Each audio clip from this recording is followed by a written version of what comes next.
Hello everyone, welcome back to SR Academy. तो आइए हम लोग कंटिन्यू करते हैं अपने topic mechanical properties of fluids को।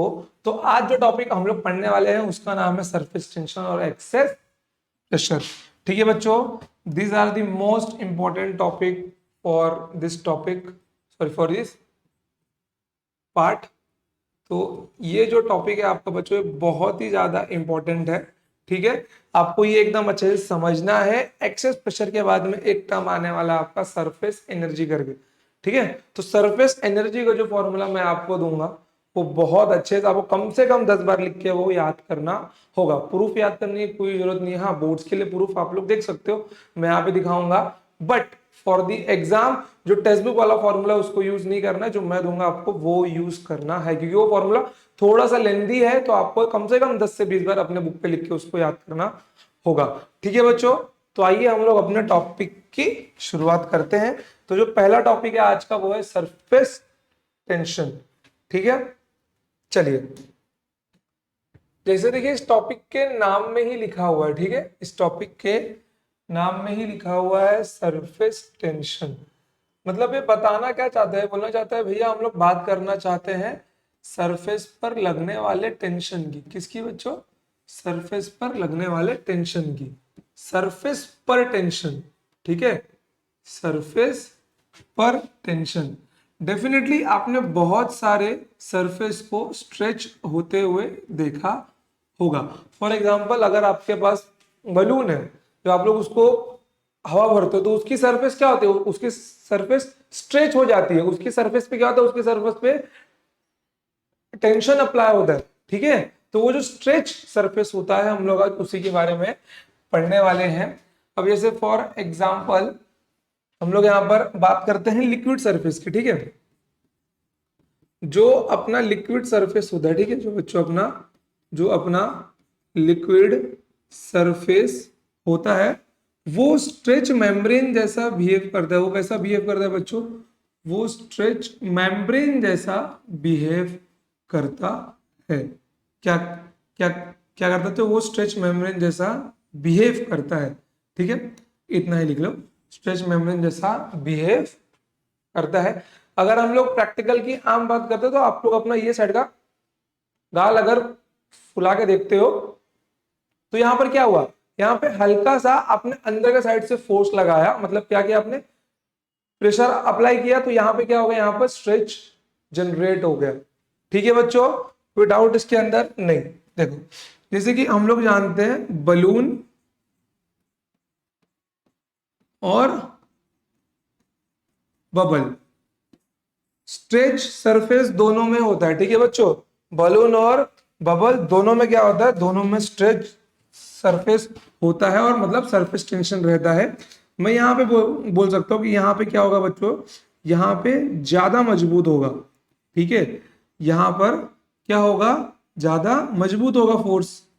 ठीक है, और यहाँ पर क्या होगा? यहाँ पर कमजोर होगा। क्या होगा बच्चों? यहाँ पर क्या होगा? कमजोर होगा, क्योंकि इसका सरफेस उतना ज्यादा पावरफुल नहीं है।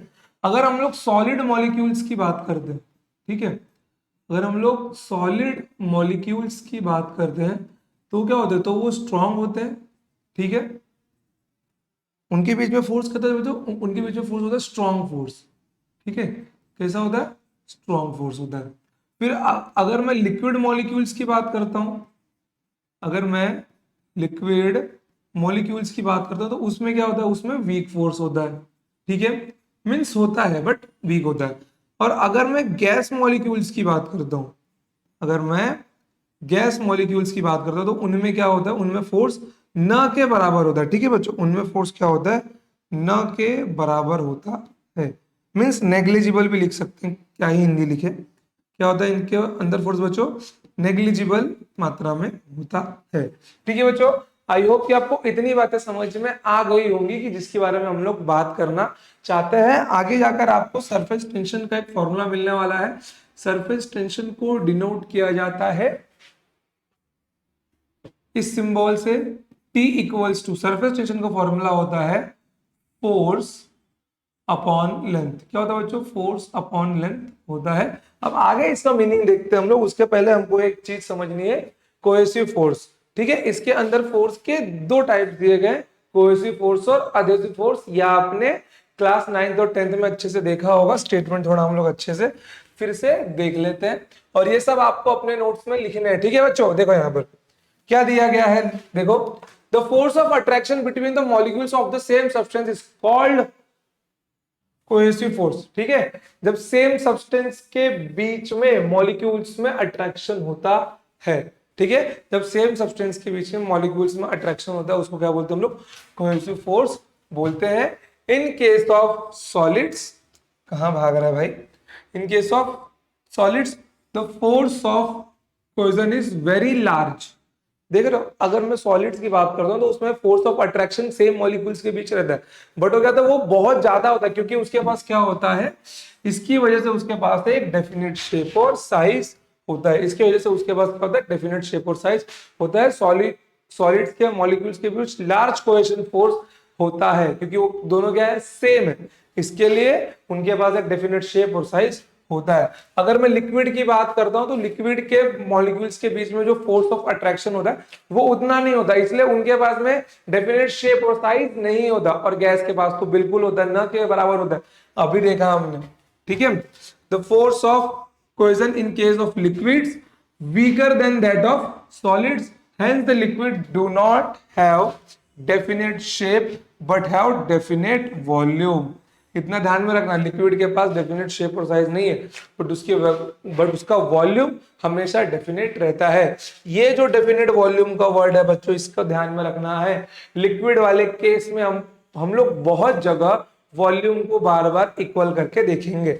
ठीक है, आइए बढ़ते हैं आगे। देखो, it is very difficult to break a drop of mercury. देखो बच्चों, अगर आपके कॉलेज में प्रैक्टिकल लैब वगैरह होंगे तो आपने मर्क्यूरी का ड्रॉप देखा होगा, या फिर आपने अगर ब्लड प्रेशर मेजर करने वाली मशीन देखी होगी तो उसके अंदर जो रीडिंग स्केल पे लिक्विड रहता है ना, वो भी क्या होता है, आपका मर्क्यूरी ही होता है।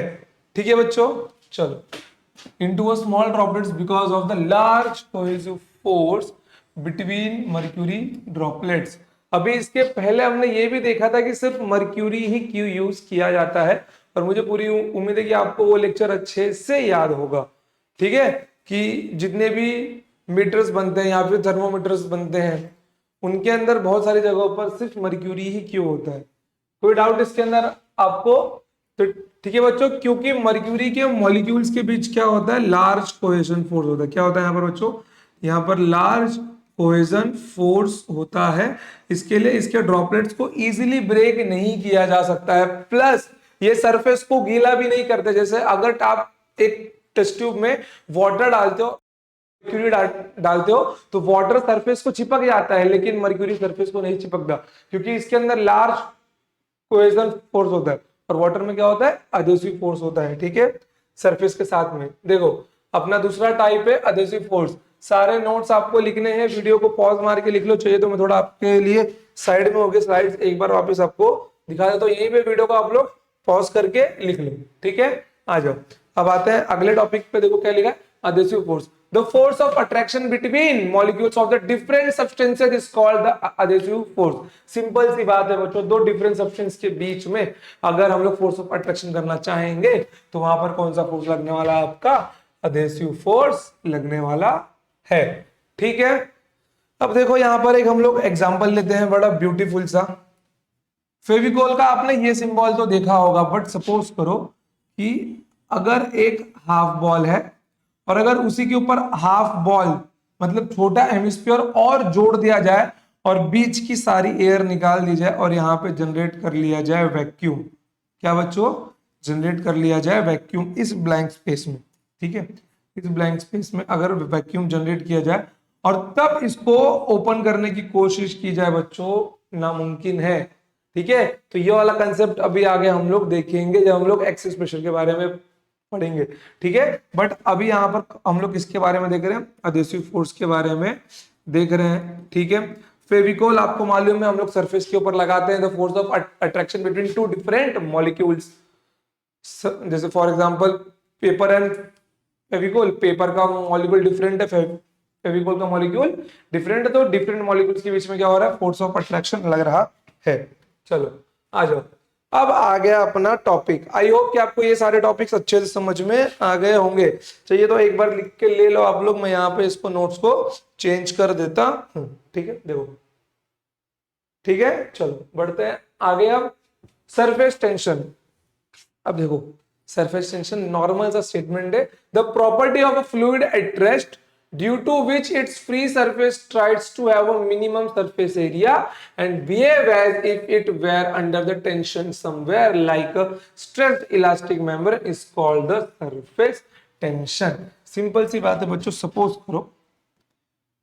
सपोज करो अगर आपके पास एक ऐसा एरिया दिया गया है, ठीक है, इसको थोड़ा हम लोग रंग वंग भर देते हैं, देखो, ठीक है। और सपोज करो अगर आपने इस एरिया में एक इतना सा लेंथ का क्या दिया, चीर दिया। सपोज करो कि आपके पास ये एक प्लास्टिक का सरफेस है और आप लोग ऐसे खींच रहे हो उसको, ठीक है, वो पूरा स्ट्रेस्ड है पहले से। और अगर आप लोग उसके बीच में एक छोटा सा काट मारते हो तो आपको क्या दिखता है, उसका ओपनिंग कैसा होगा, ऐसा होगा उसका ओपनिंग। उसका ओपनिंग कैसा होगा, उसका ओपनिंग ऐसा होगा। भले मैं अगर ऐसा काट मार रहा हूं बट ओपनिंग कैसा होगा, ऐसा होगा। मतलब इन दोनों पॉइंट्स के बीच, पॉइंट ए और पॉइंट बी के बीच जो इसका ओपनिंग होगा ऐसा होगा। यही होता है इसके फोर्स का डायरेक्शन। क्या होता है बच्चों, यही होता है इसके फोर्स का डायरेक्शन। स्ट्रेच्ड मेम्ब्रेन के ऊपर चाहे आप लोग किसी भी टाइप का सरफेस ले लो, जैसे कि सपोज करो यही सेम लेता हूं मैं, ठीक है, बट अब हम लोग ऐसा मारते हैं काट, ठीक है, तो हम क्या देखेंगे कि इसके ऊपर जो फोर्स लगने वाला है वो ऐसा लगने वाला है। कैसा लगने वाला है, ऐसा लगने वाला है। स्ट्रेच्ड मेम्ब्रेन का एक और एग्जांपल, अगर आपने वो जंपिंग करने वाला टेबल देखा होगा जिसके ऊपर बच्चे जंप मार के ऊपर ऊपर जाते हैं, तो जब बच्चा नीचे रहेगा तो वो क्या होता है, वो सारे ओर्स पे, मतलब सारे डायरेक्शन से उसके ऊपर क्या लगता है, फोर्स लगता है। मतलब क्योंकि उसका शेप कैसा होता है, कुछ ऐसा होता है ना। देखो यहाँ पर क्या होता है, यहाँ पर सारे डायरेक्शन में वहां पर क्या लगता है, फोर्स लगता है। और बच्चा ऊपर क्या होता है, स्टैंडिंग पोजीशन में जंप मारता रहता है। तो यही है अपना स्ट्रेच मेम्ब्रेन। क्या था बच्चा, यही है अपना स्ट्रेच मेम्ब्रेन। क्या है बच्चा, ये अपना, यही है अपना स्ट्रेच मेम्ब्रेन। समझ गया, इसमें किसी को कोई डाउट नहीं। चलो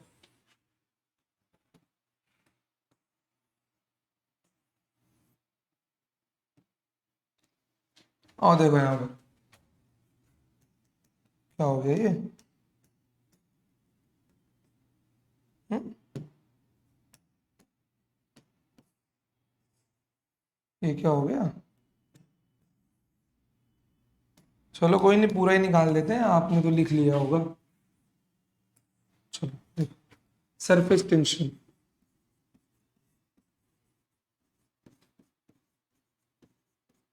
सरफेस टेंशन का सिंबल होता है टी और इसका फॉर्मूला होता है force, force per unit length. क्या होता है, पर यूनिट लेंथ। कौन सा लेंथ, लेंथ होता है ये लेंथ जो हमने लिया है। कौन सा लिया है, ये वाला लेंथ, ठीक है, पॉइंट ए और पॉइंट बी, ये वाला लेंथ जो होता है यही लेंथ हम लोग लेंगे। और यहाँ पर क्या होगा, यहाँ पर स्ट्रेच मेम्ब्रेन बन रहा होगा और ये उसका फोर्स होगा। ठीक है बच्चों, फोर्स का डायरेक्शन जो लग रहा होगा। ठीक है बच्चों, लिख लो इसको आप लोग। ठीक है बच्चों, चलो देखो अब यहाँ पे स्टेटमेंट को फिर से पढ़ते हैं हम लोग। The property of a liquid at rest, ठीक है, जब लिक्विड रेस्ट पे हो, the property of liquid at rest due to which its free surface. Free surface का मतलब समझना बच्चों, जहां पर सरफेस एयर के कांटेक्ट में हो वहां पे क्या होगा, वो फ्री सरफेस होगा। ठीक है, surface tries to have a minimum surface area and behaves as if it were under tension somewhere like a stretched elastic membrane is called surface tension। देखो सरफेस टेंशन की वजह से लिक्विड अगर एक rest पे है तो वो कोशिश करेगी कि वो अपना सरफेस एरिया मिनिमम रख पाए। अगर आपने देखा होगा जब आप लोग सरफेस के ऊपर लिक्विड ड्रॉपलेट्स फेंकते हो, मतलब आप लोग अगर मान लो जग भर के भी पानी फेंकते हो तो जग भर के पानी पूरा नहीं होता, थोड़ा यहाँ पे थोड़ा वहां पे थोड़ा वहां पे, वो अपने आप को सेटल डाउन करने लगते हैं। मतलब वो कोशिश करते हैं कि हम कितना मिनिमम सरफेस एरिया ले पाए। दूसरा, अगर दूसरा चीज देखा जाए कि वो किसी टेंशन में है, ठीक है, तो एक स्ट्रेच्ड इलास्टिक मेम्ब्रेन के जैसा बिहेव करते हैं, तो वही होगा अपना सरफेस टेंशन जो हमने अभी देखा यहाँ पर। ठीक है, तो यहाँ पे सरफेस टेंशन देखो क्या है आपका, T equals to force upon length. ठीक है, अब इसका डायमेंशन लिखते हैं हम लोग, सरफेस टेंशन है। ठीक है, तो फोर्स का डायमेंशन क्या होगा बच्चों, M L T minus two divided by L, तो इसका डायमेंशन क्या बन जाएगा, एम टी माइनस टू। और इसका यूनिट क्या बन जाएगा बच्चों, इसका यूनिट बन जाएगा न्यूटन पर मीटर। ठीक है, चलो आगे बढ़ते हैं। अब अच्छे खासे पॉइंट्स हैं यहाँ पर, देखना ठीक से। It depends only on the nature of liquid and it's independent of the area of the surface और length of the line considered. देखो ये किस पे डिपेंड करने वाला है, ठीक है, ये किस पे डिपेंड करने वाला है, केवल नेचर ऑफ द लिक्विड के ऊपर। ये जो लाइन यहाँ पे खींचा ना, ये इस पे डिपेंड नहीं करने वाला। ठीक है बच्चों, it depends only on the nature of the liquid and independent of the area of the surface और length of the line considered. उस पर डिपेंड नहीं करेगा सरफेस टेंशन। वो किस पे डिपेंड करने वाला है, सिर्फ वो लिक्विड के नेचर पे डिपेंड करने वाला है। इट इज अ स्केलर, ठीक है, and it has a unique direction which is not to be specified. उसके डायरेक्शन को हम लोग स्पेसिफाइड नहीं कर सकते, और ध्यान में रखना it is a scalar. It has a dimension M T minus two, अभी देखा, और इसका ऐसा यूनिट क्या होता है, न्यूटन पर मीटर, और इसका सीजीएस यूनिट क्या होता है, डाइन पर सेंटीमीटर। अगर आपको पता हो तो हम लोग 1 न्यूटन को 10 की पावर 5 डायन, सॉरी डाइन भी लिखते हैं। ठीक है, 10 की पावर 5 डाइन भी लिखते हैं। अब अगला पॉइंट देखो, surface tension of a liquid decreases with rise in temperature. ठीक है बच्चों, इंपॉर्टेंट पॉइंट है, surface tension of a liquid decreases with rise in temperature. Last point, the surface tension of a liquid is very sensitive to impurities. ठीक है बच्चों, the surface tension of a liquid is very sensitive to impurities on the surface called contamination and decreases with contamination of the surface। इसका मतलब क्या है, ये बोलना चाहता है, ठीक है, थोड़ा कहाँ ले जाऊं इसको, अगले वाले स्लाइड पे चलते हैं। देखो ये बोलना चाहता है कि अगर soluble impurity है, ठीक है बच्चों, if there is a soluble impurity, if there is a soluble impurity then surface tension increases। If there is insoluble impurity, if there is insoluble impurity, if there is insoluble impurity then surface tension is decreases। समझ गए, कोई problem नहीं। चलो आगे बढ़ते हैं। अब देखो यहाँ पर सिंपल सी बात है, आपने बहुत बार मच्छरों को पानी में बैठे हुए देखा होगा। अगर कहीं पे पानी जमा है तो मच्छर वहां पे आके बैठते हैं, अपने अंडे वगैरह देते हैं और वहां पे बीमारी फैलती है। छोटा मतलब कि मच्छर पानी पे बैठता है, ठीक है। अब जाहिर सी बात है कि मच्छर डूबता क्यों नहीं है, मच्छर डूबता क्यों नहीं है, ठीक है। देखो मैं देख सकता हूं कि ये जो सरफेस एरिया है यहाँ पर, ये जो सरफेस एरिया है वो कुछ कर्व टाइप का नहीं, कर्व, दूसरा रंग लो क्या, दूसरा रंग लेता हूं। ये जो सरफेस एरिया यहाँ पे क्या है, ये कर्व टाइप का नहीं है, ठीक है, कर्व टाइप का नहीं। अगर ध्यान से देखो आप लोग, तो आप लोग यहाँ पे देख सकते हो, मैं मान के लेता हूँ, सपोज करो कि यहाँ पर ये अपना मच्छर है, ठीक है, और ये किसी कर्व सरफेस पे बैठा है, ठीक है, जहां पर टेंजेंशियल एक फोर्स यहां लगता है और टेंजेंशियल एक फोर्स यहां लगता है डेफिनेटली, और इसका वेट mg नीचे लग रहा होगा। अब भाई साहब यहाँ पे बात क्या होती है मालूम है, यहाँ पे बात ये होती है कि यहाँ पर इसको बैलेंस करने के लिए एंगल क्या होगा, थीटा होगा। तो ये f का एक कंपोनेंट f cos थीटा यहाँ पे जाएगा, फिर एक f cos थीटा और जाएगा, जो मिला के क्या बन जाता है, जो मिला के बन जाता है 2f cos थीटा। क्या क्या बन जाता है बच्चों, यहाँ पर मिला के, यहाँ पर ही मिला के बन जाता है 2f cos थीटा बन जाता है। और ये 2f cos थीटा और ये 2f cos थीटा बैलेंस कर लेता है mg को। इसी वजह से मच्छर नहीं डूबता, इसी वजह से मच्छर नहीं डूबता है। और इसके बाद कुछ लोग ना इसके अंदर मिट्टी का तेल ऊपर से एक दो ढक्कन डाल देते, जहां पे मच्छर बैठा हुआ होता है उसी पानी में मिट्टी का तेल डाल देते, जिसकी वजह से मच्छर डूब के मर जाता है। अब वो कैसे मरता है देखो यहाँ पे, ठीक है, अब वो कैसे मरता है ध्यान से देखना। आज मच्छर की मौत देखेंगे हम लोग एकदम वीआईपी रूप से। देखो सपोज करो मैंने इसके अंदर क्या मिक्स किया, मैंने इसके अंदर मिक्स किया कैरोसिन। ठीक है, क्या मिक्स किया बच्चों, मैंने इसके अंदर मिक्स किया kerosene oil. Kerosene oil mix करने से क्या हुआ, कैरोसिन ऑयल मिक्स करने से क्या हुआ, अब जो इसके टेंजेंशियल सरफेस पे फोर्स लग रहा था वो घट जाएगा। क्या होगा बच्चों, वो फोर्स अब घट जाएगा और इसका वेट mg अब डोमिनेट कर जाएगा। इसका वेट mg अब क्या होगा, इसका वेट mg अब डोमिनेट कर जाएगा। यहां पर क्या था 2f cos थीटा इसके mg को बैलेंस कर रहा था ऊपर की ओर, बट यहाँ पे अब mg नीचे चला जाएगा और ये जो यहाँ पे 2f cos थीटा होगा ये इसके mg को संभाल नहीं पाएगा, बैलेंस नहीं कर पाएगा, जिसकी वजह से बेचारे मच्छर की डूबकर मौत हो जाएगी। ठीक है, समझ गए। इसीलिए मच्छर कभी तेल के आसपास नहीं आते। आपने देखा होगा कि मच्छर कभी ऑयल सरफेस पे नहीं बैठ सकते। ठीक है, चलो बढ़ते हैं आगे। In case of soluble impurity surface tension में इंक्रीजेस और decreases depending upon the nature of the impurities. Usually highly soluble salt such as sodium chloride increases the surface tension, while sparingly soluble salt such as soap decreases the surface tension. देखो अब इसके पहले हमने क्या देखा था कि अगर soluble impurity हुई तो surface tension बढ़ जाएगा और अगर less soluble impurity हुई तो surface tension घट जाएगा। बट यहाँ पे देखो, यहाँ पर क्या लिखा हुआ है, it will depend on the nature of the impurity. For example, जैसे कि यहाँ पे एग्जाम्पल भी दिया हुआ है, क्या दिया हुआ है, highly soluble salt such as NaCl, अपना खाने वाला नमक, वो पूरा सोल्यूबल है जिसकी वजह से सरफेस टेंशन क्या होता है, बढ़ जाता है। While sparingly soluble salt such as soap, ठीक है, सोप भी एक टाइप का सॉल्ट होता है, ठीक है, बट उसके सॉल्युबल होने की वजह से क्या होता है, सरफेस टेंशन डिक्रीज हो जाता है। तो ये एक एज एक्सेप्शन आप लोग ध्यान में रख सकते हैं। चलो बढ़िया।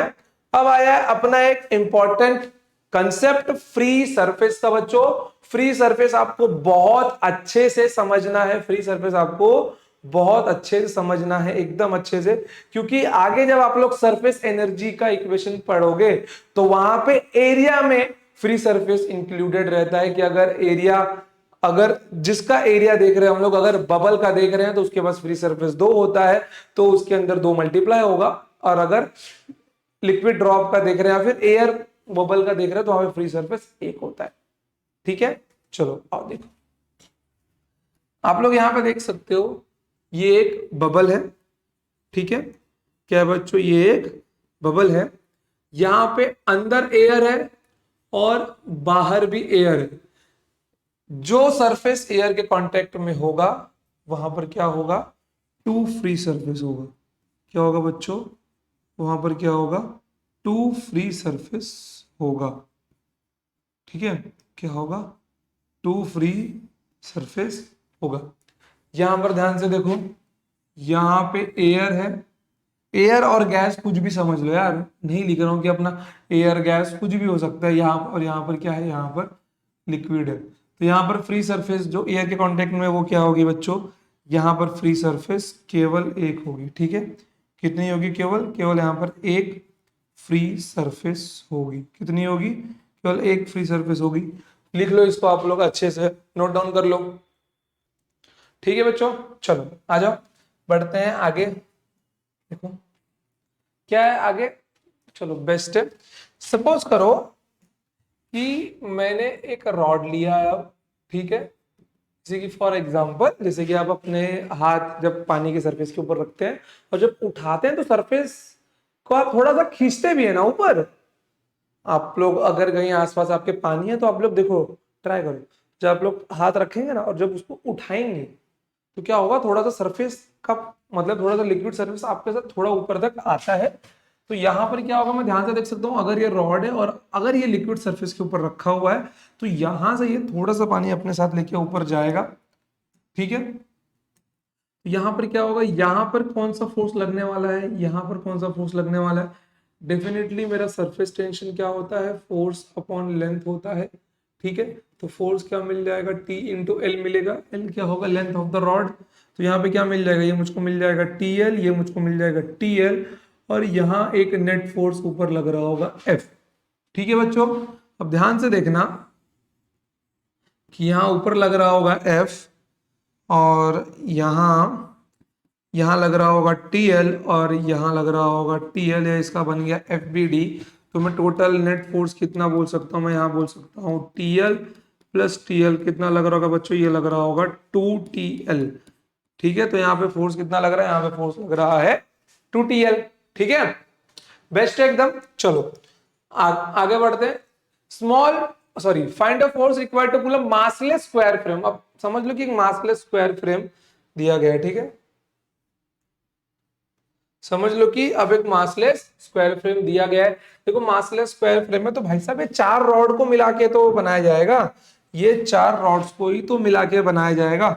और मैं एक बात क्या जानता हूँ, मैं एक बात ये जानता हूँ भाई साहब, अगर ये एक साइड का रॉड है तो यहाँ पे लग रहा होगा 2TL, यहाँ पे भी लग रहा होगा 2TL, यहाँ पे भी लग रहा होगा 2TL, क्योंकि बीच में भी लिक्विड है बाहर भी लिक्विड है। और यहाँ भी क्या लग रहा होगा, यहाँ भी लग रहा होगा 2TL। तो total net force F equals to क्या बोल सकता हूँ, फोर रॉड्स इंटू कितना लग रहा है 2TL, और सबको जोड़ भी देते तो आपको क्या मिलता, यही मिलता 2TL। कितना मिल जाएगा ये 8TL फोर्स। ठीक है, कोई प्रॉब्लम आपको इसके अंदर नहीं है, बेस्ट। चलो आगे बढ़ते हैं। चलो मान लो एक स्क्वायर प्लेट दिया गया, find the force required to pull massless square plate. ठीक है, स्क्वायर प्लेट दिया गया। अब ध्यान से देखना बच्चों, बीच में अब कुछ तो है, यहां पे क्या था, यहां पे बीच में लिक्विड था, बट यहाँ पे प्लेट है, तो जो बाहर की सरफेस होगी सिर्फ वहीं पे लगा पाएंगे। एक टीएल यहाँ पे लगेगा, एक टीएल यहाँ पे लगेगा, एक टीएल यहाँ लगेगा, और एक टीएल यहाँ लगेगा। तो मतलब कितना बोल सकता हूँ, जो फोर सरफेसेस होंगे बाहर के साइड में, F इक्वल्स टू 4 इंटू, ठीक है, कितना बन जाएगा, देखो TL plus TL plus TL, TL plus TL plus TL, या फिर 4 इंटू टीएल, कितना बन जाएगा 4TL बन जाएगा। ठीक है बच्चों, तो ये भी 4TL और ये आपका 8TL। चलो बेस्ट है। अब आते हैं रिंग वाले केस पर। रिंग वाला केस देखो, रिंग वाला केस क्या है, रिंग वाला केस सीधा सीधा बोलता है बच्चों, ध्यान से देखना। यहाँ पर जो इनर साइड होगा, फोर्स कितना लग रहा होगा, T into L. T L कितना है, सरकमफरेंस इसका 2πr नहीं है, एल तो इसका 2πr ही है ना, एक 2πr यहाँ से और एक इनर सरफेस की ओर से। ठीक है, अंदर वाला सरफेस भी तो होगा रिंग का, कितना लगा रहा होगा वो, T इंटू 2πr। कितना लगा रहा होगा बच्चों, वो लगा रहा होगा T इंटू 2πr। तो टोटल नेट फोर्स कितना मिल जाएगा, टोटल नेट फोर्स कितना मिल जाएगा, T into 2πr plus T into 2πr। कितना बन गया ये 4T πr। कितना बन गया बच्चों, 4T πr बन गया है। Note it down, note it down, एकदम अच्छे से लिख लो इसको। ठीक है, पूरा लिख लो इसको, देखो ये भी ये भी ये भी सब नोट डाउन कर लो। ठीक है, चलो अब आते हैं डिस्क वाले केस पे। देखो जैसे कि फ्रेम था, प्लेट था, रिंग है, डिस्क है, तो डेफिनेटली जितना यहाँ पे होगा उसका हाफ ये होगा, क्योंकि यहाँ पे केवल क्या होगा, बाहर वाला एरिया होगा ना, ये वाला, सिर्फ यहाँ पे क्या होगा, ये वाला एरिया होगा जो कि सरफेस पर लगा हुआ होगा। तो यहाँ क्या मिलने वाला है, T इंटू 2πr। तो नेट फोर्स कितना मिल जाएगा, 2T πr। कितना मिल जाएगा बच्चों, नेट फोर्स मिल जाएगा 2T πr। कोई प्रॉब्लम इसके अंदर आपको नहीं है, बेस्ट है। चलिए अब आते हैं इस वाले केस के ऊपर, लाइक डोनट टाइप। ठीक है, लाइक मेंदू वड़ा। ठीक है, यहां पर देखो क्या होगा, यहां पर ये आपका रेडियस होगा R1 और ये आपका रेडियस होगा R2। दूसरा रंग उड़ क्या, ये आपका रेडियस होगा R2। क्या करना है बच्चों, सीधी सी बात है, ध्यान से देखना कि यहाँ पे क्या लग रहा होगा, T इंटू, ठीक है, 2π R2, और यहाँ पे क्या लग रहा होगा बताओ, 2π R1। क्या लग रहा होगा, 2πR1। चलो एक काम करो, आप लोग इसको खुद से एक बार सॉल्व करो, ठीक है बच्चों, आप लोग एक बार खुद से इसको सॉल्व करो, देखो कैसे जमता है आपको। देखो सिंपल है एकदम, कोई प्रॉब्लम वाली बात नहीं है। T इंटू 2π R2 और यहाँ पे क्या है, T इंटू 2πR1। सिर्फ आपको दोनों को ऐड करना है बस, और कुछ नहीं, और R1 और R2 आपको कॉमन निकालना है, ठीक है। चलो तो नेट फोर्स कितना मिल जाएगा यहाँ पर, T इंटू, हो जा, नेट फोर्स कितना मिल जाएगा, T into 2π R2 plus T into 2πR1। क्या आ गया यहाँ पर, क्या क्या कॉमन निकाल सकते हो, T into 2π R1 plus R2, या फिर ऐसा भी लिख सकता हूं मैं, 2π R1 plus R2 into T। समझ गए, ये सारे फॉर्मूलाज आपको याद होने चाहिए, बहुत ही ज्यादा इंपॉर्टेंट है, ठीक है बच्चों। ये सारी की सारी चीजें आपके नोट्स में होनी चाहिए, और ये सारी की सारी चीजें आपको याद भी होनी चाहिए, वरना आपसे क्वेश्चंस मिलने वाले नहीं है सीटी के, समझ गए। क्योंकि देखो सीटी में भी क्वेश्चंस नीट के रिपीटेड होते हैं, समझ लो, जो नीट के रिपीटेड क्वेश्चन आपको सीटी में पूछे जाते हैं बहुत सारे, जो टॉपिक्स कॉमन होते हैं, तो उन क्वेश्चंस को और उन टॉपिक्स को हमको बहुत अच्छे से पढ़ना होगा, ताकि कहीं से भी किसी भी एंगल से हमारा टॉपिक ना छूटे। देखो बच्चों, मैं नीट के आपको वो सारे सवाल करवा दूंगा जो सीटी में पूछे गए हैं, ठीक है, और आप देखना कि मे भी क्वेश्चन आपको वहां पे रिपीटेड मिल सकते हैं आपके एग्जामिनेशन हॉल में। चलो बढ़ते हैं आगे। ओ रुको, स्लाइड यहाँ पे शिफ्ट हो गया था अपना, ये भाई साहब यहाँ आएंगे, पता नहीं है भाग कैसे गए, इनका नंबर यहाँ था, आ जाओ। चलो कोई नहीं, देखो यहाँ पर फ्री सरफेस तो मैंने आपको बता दिया है, ठीक है।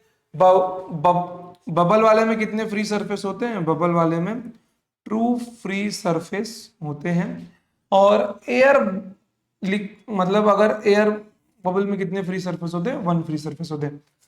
ड्रॉप वाला केस हो, अगर ड्रॉप वाला केस हो, मैं अंदर देख सकता हूं कि बच्चों अंदर लिक्विड है, सिर्फ ये एक फ्री सरफेस है बाहर, तो ड्रॉप वाले केस में कितने फ्री सरफेस होते हैं, एक फ्री सरफेस होता है। क्या होता है बच्चों, एक फ्री सरफेस होता है। समझ गए, यहां तक कोई डाउट किसी को, कुछ भी नहीं है, क्योंकि अब सरफेस टेंशन का हम लोग लगभग सब कुछ पढ़ चुके हैं। तो एक क्वेश्चन भी हम लोग देख ही लेते हैं, आइए। चलो कहाँ गया ये, देखो सवाल देख लो, क्या दिया हुआ है, अ थिन लिक्विड फिल्म, जहां तक मुझे याद है लास्ट टाइम शायद हमने 2.10 तक किया था ना बच्चों, तो 2.11 आप लोग इसको डाल सकते हो, इलिस्ट्रेशन 2.11 या लास्ट टाइम जितना हुआ था उसके बाद का नंबर, ठीक है। A thin liquid film formed between U shaped wire and light slider supports a weight of 1.5 into 10 की पावर -2 न्यूटन। बच्चों फोर्स की वैल्यू दी हुई है, ठीक है। See the figure, if the length of the slider is 30 centimeter, if the length of the slider, if the length of the slider is 30 centimeter and its weight is negligible, and its weight is negligible, तो क्या करना है यहाँ पे हमको, सीधा सीधा, then the surface tension of the liquid film is, इसमें से सॉल्यूशन करके निकालना है। आप लोगों को सॉल्व करना है तो 1 मिनट देता हूं मैं आपको, सॉल्व कर लो इसको, ठीक है। Take 1 minute and solve by yourself. थोड़ा मैं फ्रेम से बाहर निकल जाता हूं ताकि आप लोग क्वेश्चन को अच्छे से देख सको। चलो सॉल्व कर लो आप लोग इसको बच्चों, सॉल्व कर लो।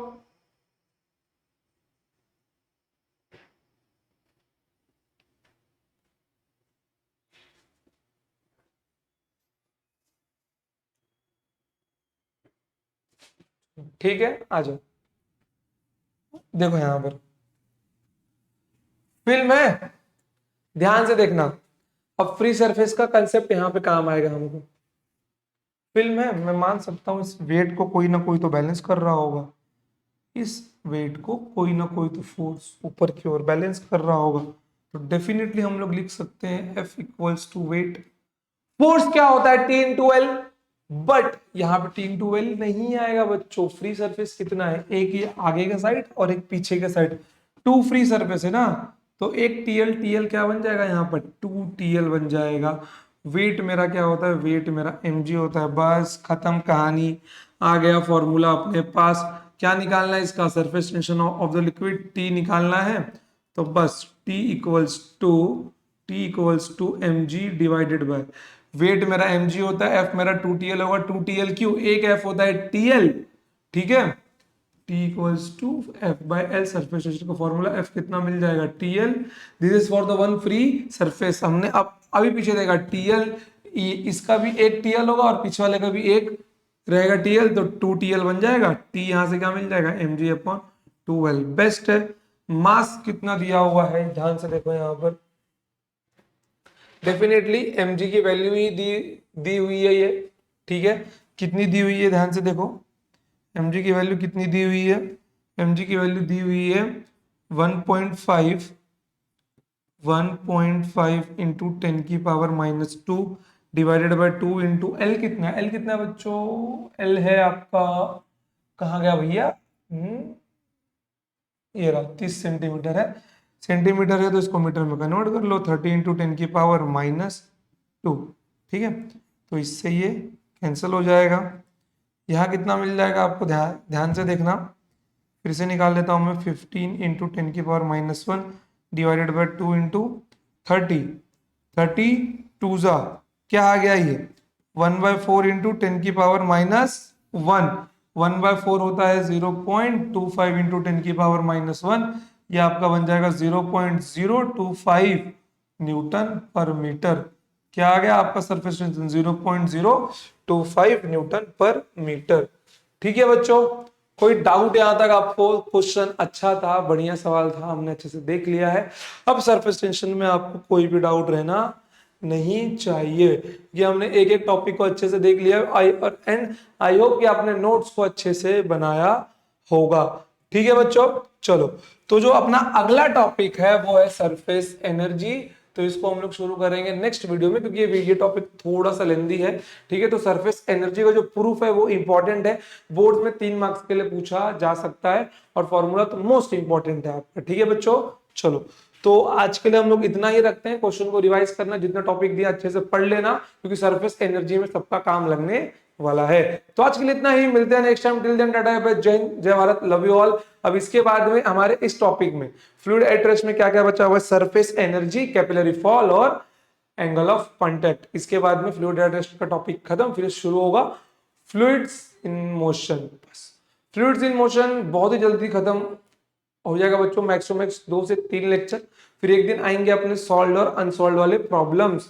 आपके सॉल्व प्रॉब्लम्स काफी ज्यादा अच्छे हैं, अनसॉल्व उतने खास नहीं। अनसॉल्व केवल फॉर्मूला फुट वाले क्वेश्चन है आपके। ठीक है बच्चों, चलो तो आज के लिए इतना ही, मिलते हैं next time. Till then tata पे, जय जय भारत, लव यू ऑल। पढ़ते रहिए और खुश रहिए, और अपने सारे दोस्तों को हमारे यूट्यूब चैनल के बारे में जरूर बताइए बच्चों, क्योंकि यहां से देख लेना कि आपके एग्जाम में सीडी के कितने क्वेश्चंस यहीं से बनने वाले हैं। कंसेप्ट पूरा तो यहीं से रहेगा बच्चों, क्योंकि टेक्स्ट बुक में सारे कंसेप्ट आपको कभी नहीं मिलेंगे। ठीक है, चलो मिलते हैं बाद में, लव यू।